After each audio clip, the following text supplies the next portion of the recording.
you saying that back in the days, the giants in the earth for those days were called Jabarians.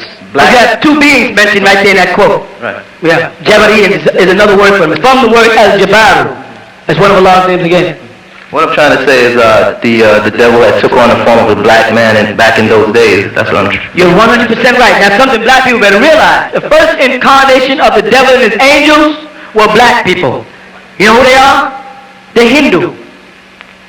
The Hindu religion is the religion of Shaitan. If you really look at the Quran and really look at the different depictions of what Shaitan does, statue worship, self-worship, self-deification, the Hindu faith, they worship the cow. What is Surah Al-Baqarah about? Cow. The cow. They worship the monkey. What did Allah subhanahu wa ta'ala say he did to people about it the Sabbath? Cast them into the... Turn them into monkeys. They believe in the Kama Sutra, which is lucrative sex play of bestiality. They have pictures all over India of statues on walls of men having sex with animals. They call it the Kama Sutra. And in these laws, they practice all kind of forms of animal sex and free sex, etc. This is a part of their religion, mind you. And all of it gets its root out of the Hindu faith. Watch out for these swamis and these yogas and this transcendental meditation. All these guys are all agents of Shaitan. You understand? That race that was manifest on earth like the Indian race. That is the form that the devil first took. He was black man with straight hair. You follow that? Right. And he later, through Ham, because remember, all of them died in the flood, and the spiritual parts of them, of Iblis and his angels, left. And the next incarnation of Shaitan was into Ham's head to possess him, to make him think of sodomy with his own father Noah, which bred the fourth generation curse of Abras, which you all know as leprosy, which is the white man you see today. Okay? When you say left, I mean, when you say leave, going back to... I mean, the same way Isa and Maryam tell people, and the same way Rasulullah Muhammad made his Isra or Miraj, who went up, he dematerialized, took his spiritual being, and left this plane, the devil does the same thing. In relationship with Saturn, because I believe there was some mention. Saturn was the planet that they resided on. Remember, this is intergalactical traveling. This is not like Christianity. A lot of Muslims or Christians don't know it. They think heaven is just some place up there. And if you say up there, where? If you start to define it in Arabic, you come up with samawati and sama, which means above or clouds. You follow? So you start saying, where did this angel? Gabriel came to Rasulullah in the 40th hadith. There's 40 recognized accepted hadith by all Muslims. They consider them the best hadith. In them, they speak about the angel Gabriel coming to Muhammad alayhi salatu wasalam while he's with some of his followers, and he has a black beard and a white robe on. Correct? And they point out how gleaming white his jalabiya was, and they said he had no signs of travel at all on this jalabiya. But yet this angel had on a robe. Now let's be for real. Either we disregard this hadith as something somebody made up, or we accept that angels wear clothes. You understand what I'm saying? Right. Now, if this angel had on a white, glittering jalabiya, what are they made from? Material. They're made from cotton, right? Or muslin, or some other what? Fabric, which is either natural or synthetic. Now, let's eliminate the synthetic fabrics, because we know Allah subhanahu wa ta'ala is not going to have synthetic fabrics in heaven. Correct? Right. But this angel came, and he had on a white robe. And don't think this is trivial, this is important. But y'all don't want to talk about these things because they start to come babble of mind. You follow? Now, you telling me that he had a cotton? If there's a cotton, well, then they grow cotton and somebody's cotton pickers. Either angels are cotton pickers, and you got white and black angels, and the black angels are cotton pickers, or somebody's a cotton picker. If it's made from the wool of a sheep or a lamb, then the poor animals have to be in fear of being sheared in heaven. Correct? Right. Or somebody else is involved in that 40th hadith, and someone on earth met Gabriel and gave him this jalabiya. You have your choice. You pick from him. Right. You understand? One or the other. Somebody met him and gave it to him, or they shear them in heaven, or they have cotton growing in heaven. Or Gabriel was a man. You follow what I'm saying? Right. Or he was just plain and simply a man. Which means that angelic beings incarnate as regular men and take on physical form and wear clothes and break bread, like when the angels met Abraham, they sat down and ate with him. You understand what I'm reaching at? Yes, this is all by leave of Allah subhanahu wa ta'ala as far as, you said every time. Kulli shay'in min kul shay'in Allah. Everything that happens is by leave of Allah in His hands. Yes. I mean from the spiritual plane into this Physical plane. Yes. What is with the meditation and you said the swamis and all that? These men are jinns. I mean, if you're void of the soul force, what level can you reach as far as elevating? You can reach the spiritual. So you have the physical plane, then you have the plane of force. Now the plane of force is the life force, it's the nutrients in an apple. Like I explained to you all last week. An apple goes to paradise when it's grown ripe on a tree, and a healthy man picks up a healthy apple before it has grown too ripe or before it is unripened. But when it is at its perfect stage, if a healthy man picks it up and bites into it, then that apple makes paradise. Think about what I'm saying. You understand? If it's overripe or falls from the tree, it has not made perfection. It is not doing what it was created to do by Allah subhanahu wa ta'ala. If the sun overripes it, or lack of rain causes it to be unripe, it is not perfect. You understand? Same thing with the spiritual part of man.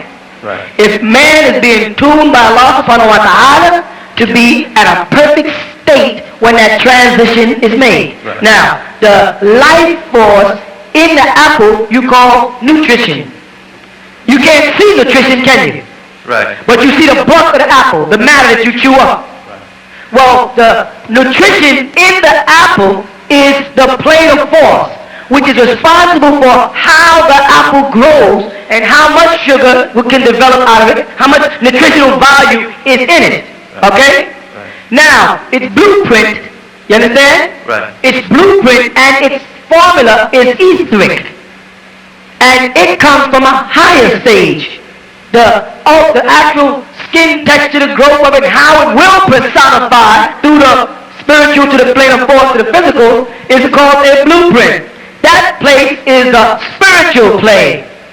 You see that? Right. And then when the spiritual plane decides the formula necessary, it relays that message to the plane of force, and then growth starts to take place on the physical plane. So the devil himself can get as far as the plane of force and the spiritual plane, why he's able to interfere with the elements. Why he's throwing off the weather? Because he is in tune with the spiritual plane. He is not in tune with the soul. He does not have a soul. The soul is the light that sends emotions from Allah Ta'ala into the spirit, which manifests through the plane of force and then incarnates in the physical being. The emotional body. He has instinct, but he doesn't work off the same emotions you do. This is why, and y'all usually laugh when I say this, but it's not funny, this is why he can't dance. Because in order to dance, you must be in tune with the rhythm of the universe, the drum. You understand? Right. And I worked in 100 recording studios, and the first thing they always lay down is the drum. You must lay the drum first, then you can put any kind of music you want around it, but the foundation of that music track is the drum. They get back to Africa, I don't care how they get there, but they end up back in Africa. Whether it's Boy George, or Led Zeppelin, or Sting, or any other of those master devils, they go back to Africa. Because the drum is the heartbeat of the universe. Your heart is a drum. Put your head against someone's chest and you hear the rhythm. And we are in tune with that rhythm, and that's why when the music comes on, I don't care how cool you think you are, black man, black woman. If the music is right, your foot will pat. You can try to be cool. You can have on a three-piece suit, gray, in a vest, in a white shirt, and a blue tie, and walk by a music store, and James Brown is playing, and something inside you goes, ow! Then you check yourself, and you continue to walk on normally. But you can't fool me because, I've been teaching for years, and every time now and then I hear James Brown, my body goes, whoa. And I think James Brown got a serious connection to black people, even though we see him as some mop-head, ham-hock, Uncle Tom looking cool.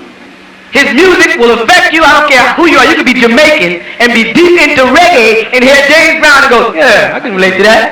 You know what else does that? Bob Marley does that to Americans. Americans can pretend they don't like reggae. And they say, I like a little Bob Marley there. Because Bob Marley got a way of getting inside through the drum where your body goes, yeah, I'm not into that. I'm into hip-hop, but Bob Marley's all right. Because we have something called soul. We are in tune with the rhythms of the universe and the pulsation necessary for creation and life. The white man does not have it. Put on a James Brown record and watch that fool try to dance, and it's the funniest thing you ever want to see. Now you say, well, nowadays a lot of white people are dancing. And my answer to you, like I said, I spent a lot of time in the recording studio. They're not dancing. They have changed the music. They got black people now dancing to white people's music.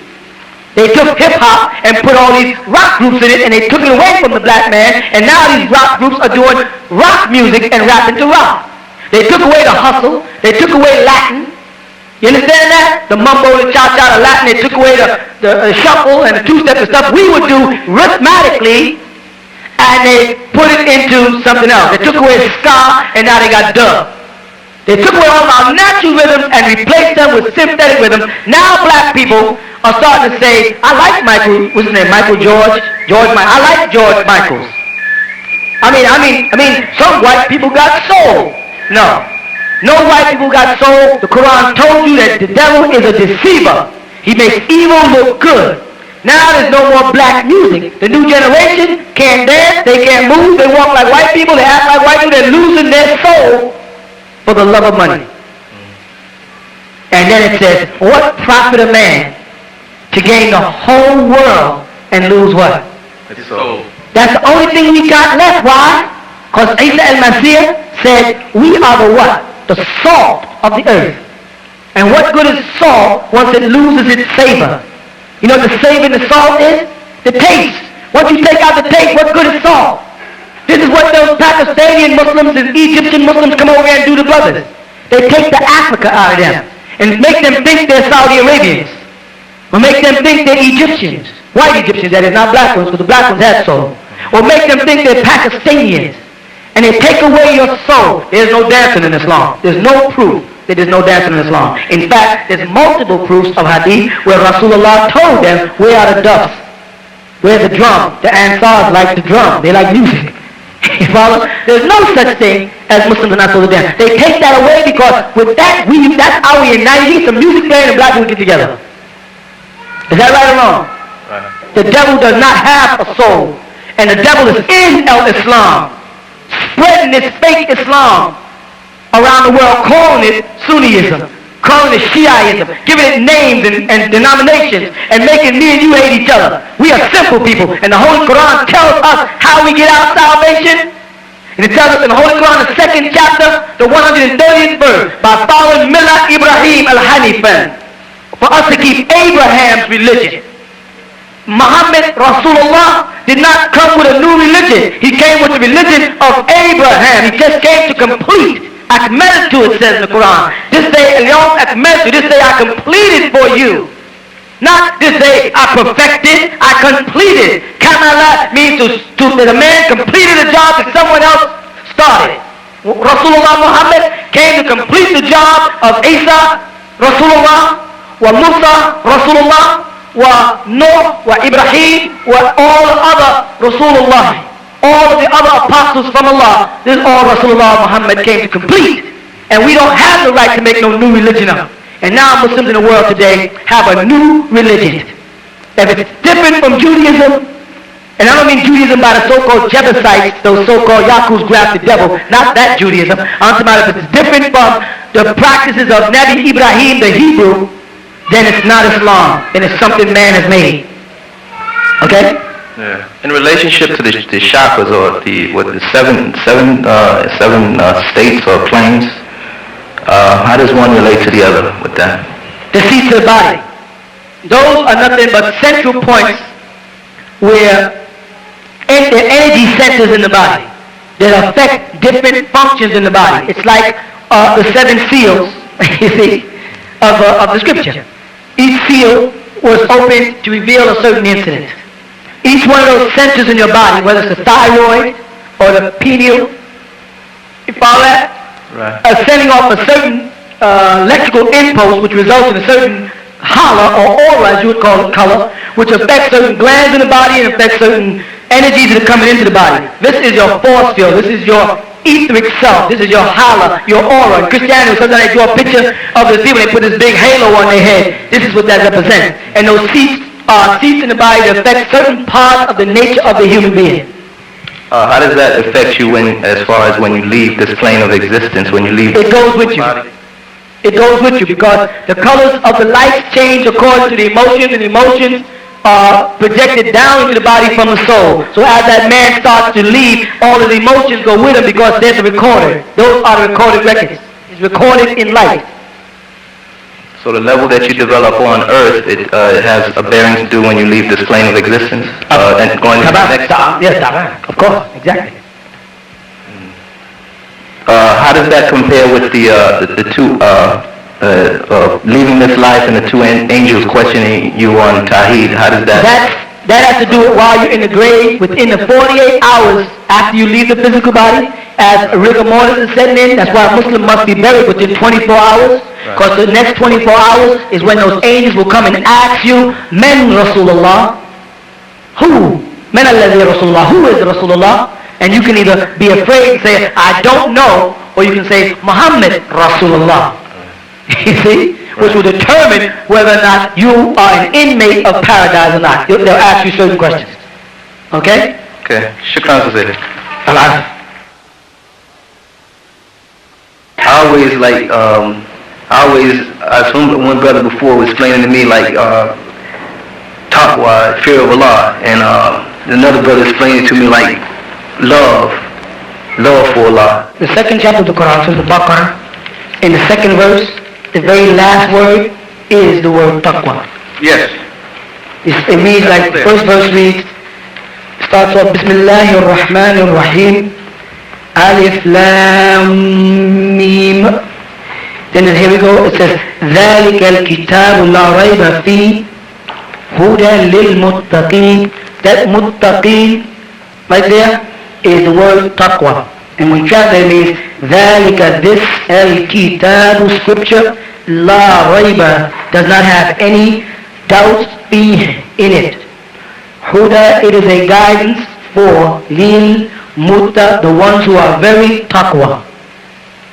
The ones they always say, who keep their duty and things like that. It means those who have a certain type of, that's why I said it's more than just fear, it's reverence. That is a love. You would have a love for your father, but you also have a certain amount of reverence for your father if he's a righteous man. You follow? So if the brother's telling you that taqwa can also mean love, there's nothing wrong with that. There's nothing wrong with that translation. Because remember, there is no real good English translations to Arabic anyway. It's so difficult to get a good English translation. I'm speaking to the brothers in the mic. Yes, but if someone said, that it could also mean love of Allah, very good. It's still a beautiful translation of it. Okay. You know what I'm saying? It's not worth argument, because the main thing is that you understand by whether I say it or that he says it, that it has something to do with respecting Allah subhanahu wa ta'ala, right? Whether it's in love or whatever. Yeah, I wanted that. The reason I asked him that because when I first got into Islam, I was like wondering why would Allah tell somebody to fear Him more than to love Him? That's why Right. That's why I said it's not. That's why I said many Muslims mistranslate the word khaf. The word khaf is fear. Allah. That's not what Allah is asking you to do. He's asking you to do this. Alhamdulillah. Be grateful, and because He is Rabbil Alameen, because He sustains everything. For instance, like if I ask you to raise your left hand, you can do it, right? Yeah. Or if I ask you to blink your eyes twice, you can do it. Yeah. Tonight, if you eat something, you'll taste it. I mean, this may sound trivial, but it's not. You can lift your left leg, can't you? Yep. And you can twist your body. You know how many people are born in the world who cannot do that?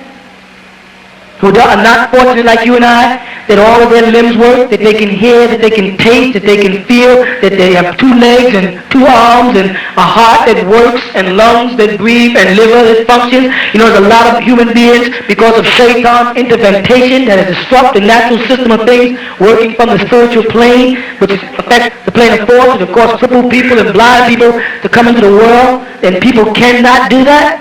So when we say we have taqwa Allah, it's that. It means that I'm so grateful to Allah subhanahu wa ta'ala for all the boundless gifts that He has given me as my sustainer, that when I hear His name, something inside of me says, Ya Allah.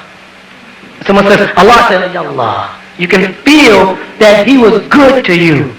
And He means you well. And if anybody is messing up along the way, it is not Him, it's me. You follow what I'm saying? Yeah. So that feeling inside that makes you, when you get ready to do something wrong, and you say, I know this is the wrong thing to do. Ya Allah, ansurni. Oh Allah, help me.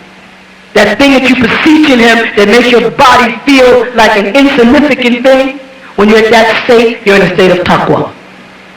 And that's what every Muslim should try to stay, or strive to be in a state of humbleness in the presence of Allah Ta'ala. You see? I want to ask him about Wa'al As, about people be, I thought that was in the Quran by the token of time.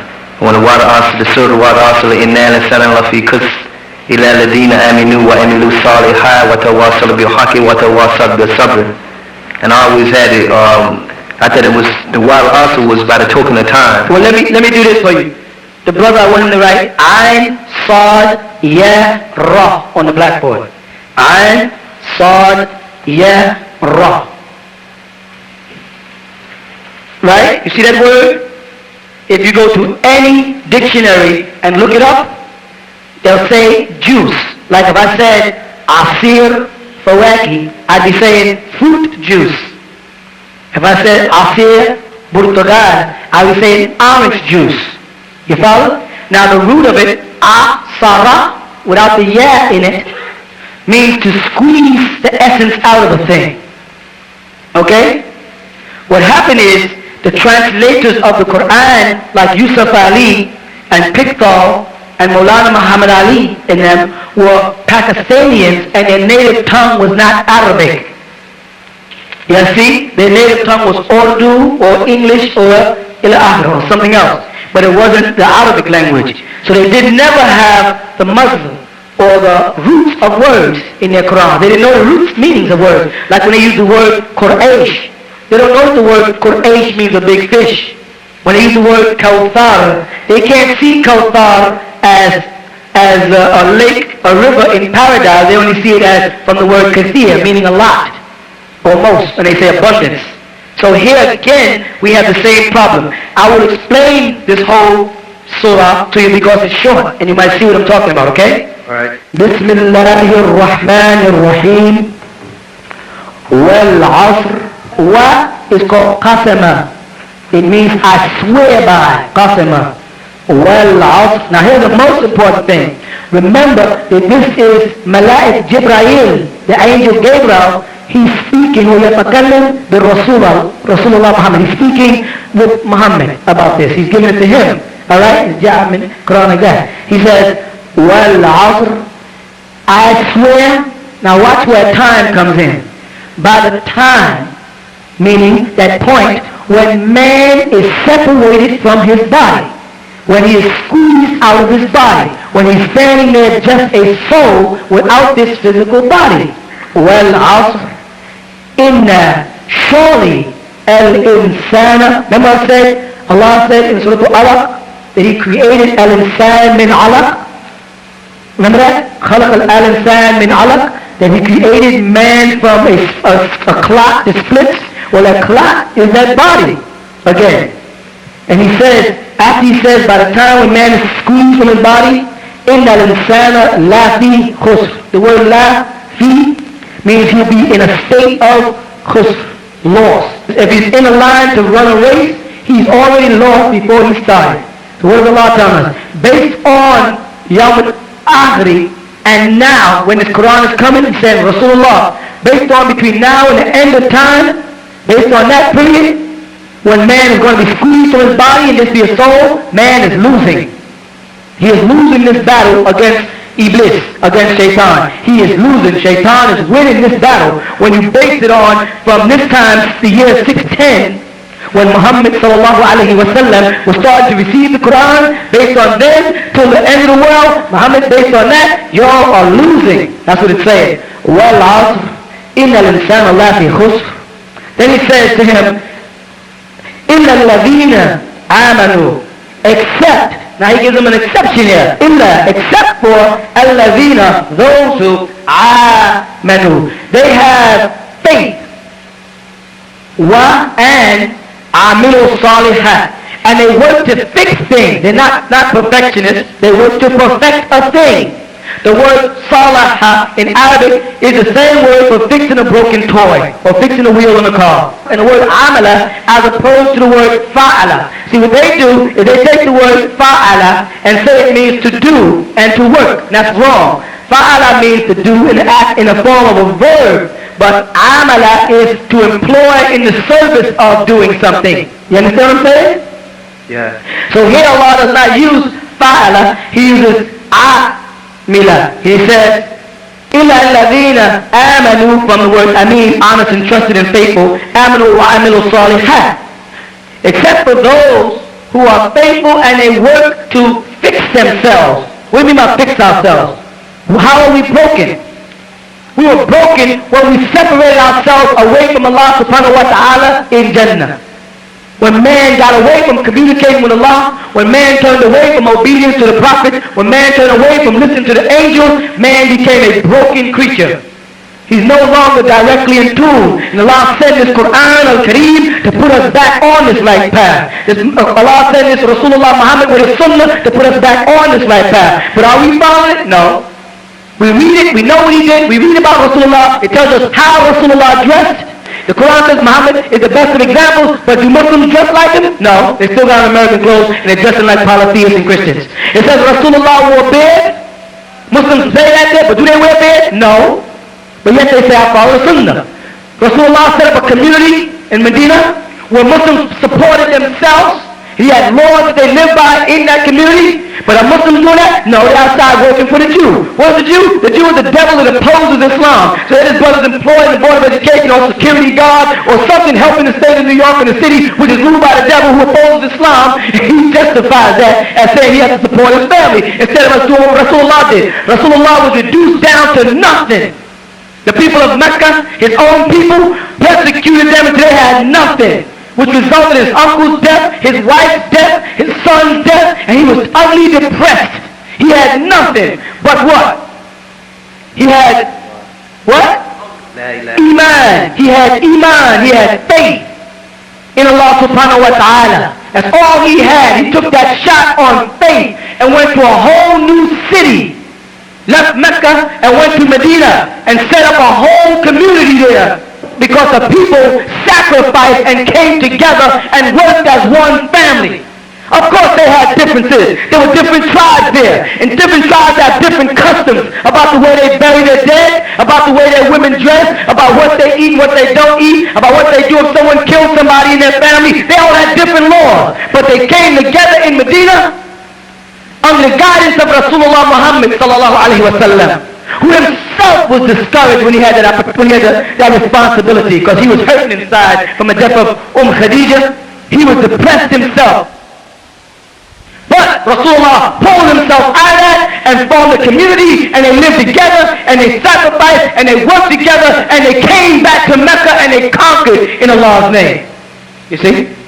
So Muslims will listen all day and say they follow the Sunnah, say they want to practice Islam, but when you get right down to it, they're still working for the white man, still living in projects, ain't trying to build, won't come and form a community together, and if a community is built like our community, they try to find things about us that they don't like. Oh, we heard they do this, and I heard they do that, and I heard they do this, and I heard they do that. They're not really Muslims because they don't follow some Pakistani guy or some Egyptian guy. Because in order to be a real Muslim, you got to get sanctioned by some guy who graduated from the University in Egypt. Some guy in the University of Egypt decides who's a Muslim and who's not. And if not, you're not a Muslim. Minister Louis Farrakhan, as far as they're concerned, is not a Muslim. But Minister Louis Farrakhan is doing more for the black man in America than all the imams in Saudi Arabia together. And they got more money than he got cells in his body. But these black men in America will go over there and love them to death and talk about Minister Louis Farrakhan, try to make him look like he's not a Muslim. Minister Louis Farrakhan is 100 times more Muslim than all the Sunni Muslims in this country because he supports his wife, which is what Rasulullah taught. He's clean. He doesn't smoke. He doesn't drink. He doesn't go out and chase women. He does all the things that Rasulullah taught. So he's a better Muslim than some guy who's walking around a long road, a beard, smelling like perfume, but can't support his family. You better live with it. Am I right? That's right. What is a Muslim? A Muslim is a person who's at peace. Mr. Louis Farrakhan is at peace with himself because he's doing something that he's been taught by a man he respects. Irregardless of whether you say what the Honorable Muhammad taught him is right or wrong, he believes it's right and he lives by it on a daily basis. Am I right or wrong? That's right. Is he supporting his own kids? Yes or no? Is he building his own nation? Yes or no? Yes. Is he dependent on some Saudi Arabian or some Egyptian from some university to tell him how to think? What are you? You men. Where's your manhood? Some guy from India comes over and tells you because he graduated from some university, he tells y'all how to think. I'm a man. You understand that? And I'll put my hand in your hand, but I won't put my soul in your hand. And I'm definitely not going to put my son's soul in your hand or my daughter's soul in your hand. And I don't know what your soul is like. You understand what I'm saying? So this Quran here, when you talk about Surah Al-Asr, Allah Ta'ala is telling Rasulullah through the angel Gabriel that based on the time when man is going to be judged, he's losing. Because y'all think y'all got Islam down right. You are losing the battle. Shaitan is winning. Why? Because me and you are fussing about this, and this one is fussing about this, and Sunnis arguing this here, but they can't even get together and support their kids, open a school. Everybody flies off to Mecca for pilgrimage, come back smelling all night, but they ain't got no school here on Bedford Avenue. You understand what I'm saying? Well, let me finish this surah for you. He says, إِلَّا الَّذِينَ آمَنُوا, except for those who have faith, وَعَمِلُوا الصَّالِحَاتِ, and they work to perfect, or as you say, correct or fix themselves. وَتَوَاصَوْا بِالْحَقِّ, and what they do is they tawaba, they try to turn people or raise people and spend their life out there in what? Tabligh. They live their whole life in tabligh. Let me ask you a question between me and you, because we understand each other. We're from the same blood. You understand? Yeah. When you see an answer on the street, forget his doctrine. That you make, there's some people different what we teach. What does the average Ansar man do all day? They're out on the streets with tables or in pouches selling doctrine about Islam. Right? Propagating, arguing with people, teaching the truth. That's all they do all day. Some of them are doctors. Some of them are teachers, and some of them are ex-criminals. But you see them all doing the same thing. Dressed in a long white robe, a white taqiyya, or a white imma turban on, with a bunch of pamphlets in their hand, and a bunch of pictures and flags, and they're propagating things in the name of Allah from early in the morning when you're on your way to work to wait for the white man, until you come home, on your way home to watch television. They're still out there. That's because we what? We amil salihati. We work to try to perfect our people and get them back fixed. And we do what? وَتَوَاصَوْا بِالْحَقِّ. We spend our whole day, we've dropped our nets and became fishes of men. We spend our whole day, my whole life is propagation of Islam. Not like other imams who teach on Friday, and then on Saturday, Sunday, Monday, Tuesday, they got a job working somewhere else. Or got some grocery store selling pork. Or he's employed by some Saudi Arabian called Islam. Or some other group. I spend my days and my nights in the propagation of Allah. So you can call me not a Muslim all you want. We'll see on Yom Akhiri who's a Muslim. Lakum dinukum waliyadeen. What does it say here? That they spend their whole life bringing people to al-haq, to reality, the truth. Reality is what al-haq really means, haqiq. Then it says, وَتَوَاصَوْا بِالصَّبْرِ, and they also bring people to the reality of sabr, patience. Because in Islam, conversion is one thing, staying a Muslim is another. Most of you brothers who've been Muslim many years, how many guys you see in and out of the deen? Next minute the brother got a reefer. He done fell away. How many brothers you seen like that? Be for real, if you're honest. They're preaching al-Islam, next thing you know they're back out there kafir. And they got some justified reason why they didn't turn away from Allah. I heard this, or I don't like this, I think this. You know what it always starts with? Innani ana. I heard this. I think this. The way I feel we should be able to do this here. I don't like the way the community does this. I don't like what they did in Masjid Taqwa. I don't like Imam Siraj Bahar. I don't like Mr. Louis Farrakhan. He's a racist. I don't like Imam Isa. They make you can't. They say you can't. You always come out with you don't like. And they ain't got nothing to give nobody in the whole universe. Wal asr innal insana lafi khusr. I'm telling y'all people, based on now and the end of the world, y'all are losing. Shaitan is winning because Muslims are spending time arguing over stupid things instead of the fundamentals of Islam, which is Tawheed, Wahdahu la sharika lahu, the aloneness of Allah who has no partners. That's important. So that's what that says. بسم الله الرحمن الرحيم والعصر إن الإنسان لفي خسر إلا الذين آمنوا وعملوا الصالحات وتواصوا بالحق وتواصوا بالصبر صدق الله العظيم. صدق, truth is from Allah, who is Al-Azim, supreme. صدق الله العظيم. That's what it means. Now I don't know what Yusuf Ali says, or what Malachi Muhammad Ali says, or what Pictor says, or what anybody else says. If you go in a dictionary and break each one of these words down yourself and use your own soul, get a dictionary and look at each word step by step, you'll see what it really means. Then you can take the Yusuf Ali and throw it away. But the Yusuf Ali Quran is a trick of the devil. Elijah Muhammad told his followers to use Malachi Muhammad Ali. Wallace D. Muhammad is bringing in the Yusuf Ali. Now the whole Arab world have agreed that the Yusuf Ali Quran ain't no good. But years ago when I was telling them that, they said Imam Isa is crazy. All the Sunni Muslims had Yusuf Ali Quran. And I can say that's a poor translation of the Quran. That's a poor translation. Now in Saudi Arabia they're saying that's a poor translation of the Quran. No Sunni stood up and said, yeah, you know what? This crazy guy from Bush Academy, Imam Isa, told us that way back in 1971, that that's the poorest translation of the Quran. They're not going to come up and confess to that reality. They're still giving it to their kids, still poisoning them with this. How does a man like Ahmed Didat, who spent his whole campaign selling these Qurans, and then lecturing about the truth, how does he confess that he's been practicing from the wrong Quran all this time? Because he's supposed to be such a scholar of the scriptures. How does he come up and say, I'm sorry to tell you all the Yusuf Ali Quran I've been using is wrong? And if Wallace D. Muhammad is so good in Arabic and works for the Saudi Arabian government, shouldn't he, being an Arabic scholar, have recognized that that was the wrong translation of the Quran? He should have saw that. Because as an Arabic scholar, you'd be able to say, that's not what it says in English. Because every time I look at an English Quran, I say, that's not what it says in Arabic. You understand? But no, y'all still ain't going to confess the reality that you have a reformer amongst you. You want everything but what you're given. Just like in the garden. You want everything but what you're given. Assalamu alaikum. I wanted to ask him about the word mu'minun and the word Muslim, a believer. Anyone can be a Muslim, but anyone can't be a Muslim.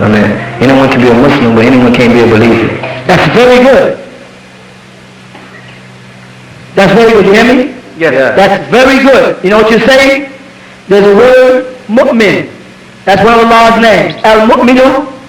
And then there's the word Muslim. That's one of Allah's names. As-salamu. Both of them belong to Allah. Neither one of them really belong to us. Both of them are His names. When we use the word al-mu'min, it has its root word in amana, to be faithful. Many Muslims translate it as believer. You follow that?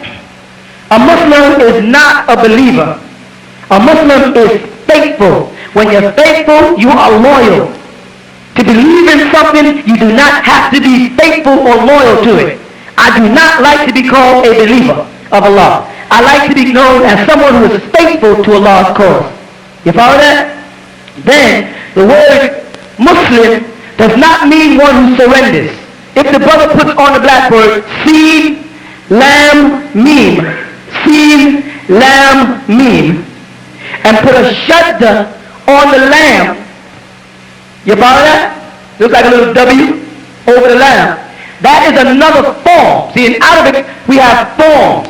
This is a form that changes the word from the simple word Sin, Lam, Mim, meaning bliss or tranquility, to Sin, Lam, Mim, which means to give in or surrender.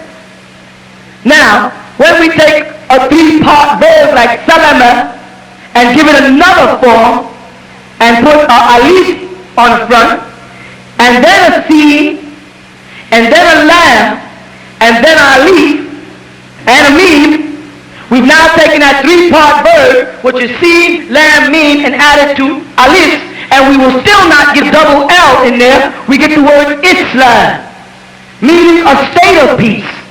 If we add a meme on the front of it and go meme sin, lam meme, we get the word Muslim. It still doesn't have a double L in it, or lam. It has the word mu, which means one who is. This is another form in Arabic grammar, and this means one who is of peace.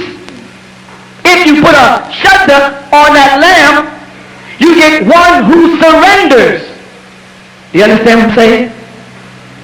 So when you say a Muslim, you're saying one who's at peace. So we can say that we are mu'min, but it's difficult to say that we are Muslims because we are faithful to Allah, but we cannot say that we are in the Darul Islam yet, the abode of total peace, because we are not at peace with ourselves yet, because the world we live in is not peaceful. So even if we make our salah 5 times a day, the air is polluted. Even you as a Muslim brother, you walk down Nostrand Avenue and some fool is cooking pork. You don't eat pork, but you got to smell this pork.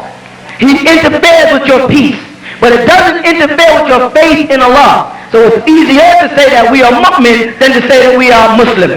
And like I said, the Sunnis keep getting the words mixed up, so they keep saying one who surrenders. Surrenders, and really would be one who is of peace. And if you are in a state of peace, you have to have surrender to Allah subhanahu wa ta'ala to get to that state. You see?